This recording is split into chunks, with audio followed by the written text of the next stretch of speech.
Mi suegra convenció a mi esposo de que nuestros hijos no eran suyos para quedarse sola con la herencia.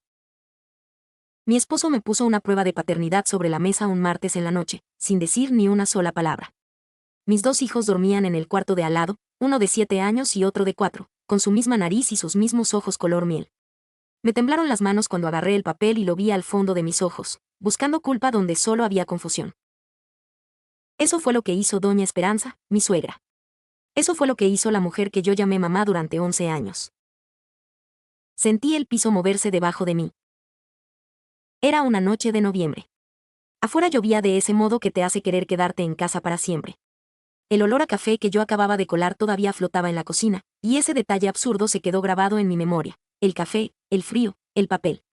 Ramiro, mi esposo, tenía los brazos cruzados y miraba hacia la ventana como si yo no existiera. 11 años juntos. 2 hijos. Una casa que construimos ladrillo por ladrillo. Y él me miraba como si fuera una desconocida que le había robado algo. No lloré. No grité. Me quedé paralizada, que es la peor de las reacciones porque al otro lado siempre lo interpretan como culpa.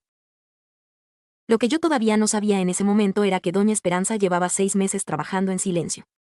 6 meses sembrando la duda más cruel que una mujer puede plantar en la mente de un hombre, que sus hijos no son suyos.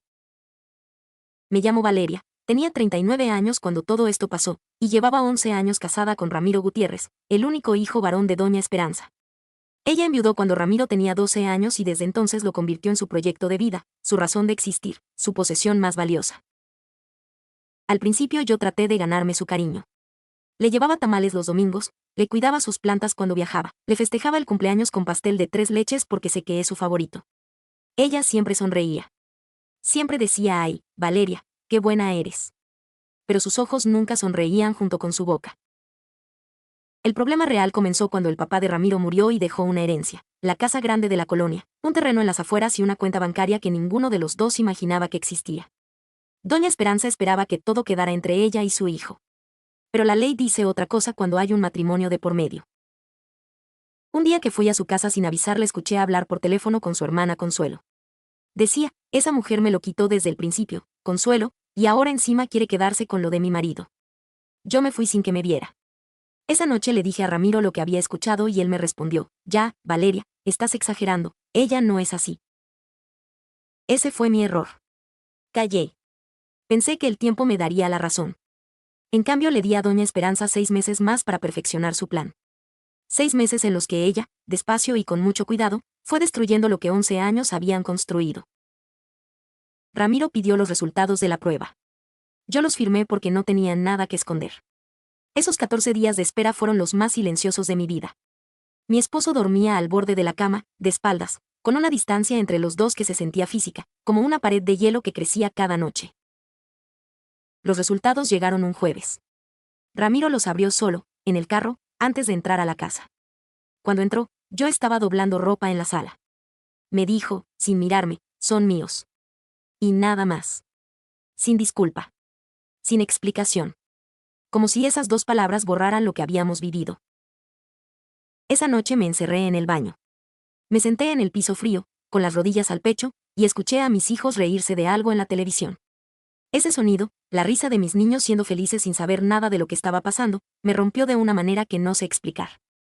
No lloré con sonido. Era un llanto de esos que no hace ruido pero que te sacude por dentro como un temblor.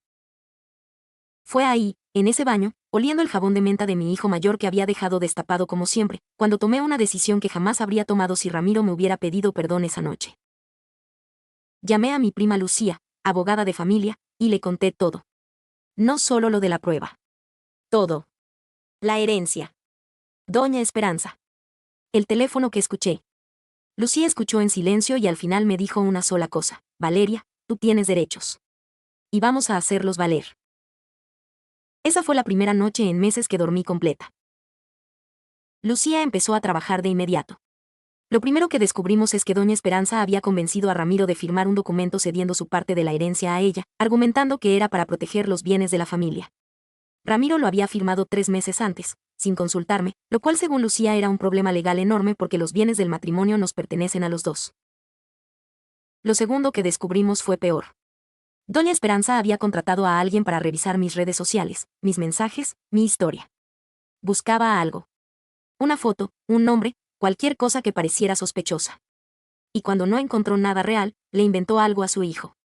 Un hombre que supuestamente me escribía, que supuestamente yo había conocido años atrás. Todo mentira. Pero suficiente para plantar la semilla. Cuando Ramiro vio los documentos legales y entendió lo que su madre había hecho, el color se le fue de la cara. Le mostré capturas de pantalla. Le mostré el reporte del investigador privado que ella contrató y que nosotros conseguimos como parte del proceso legal.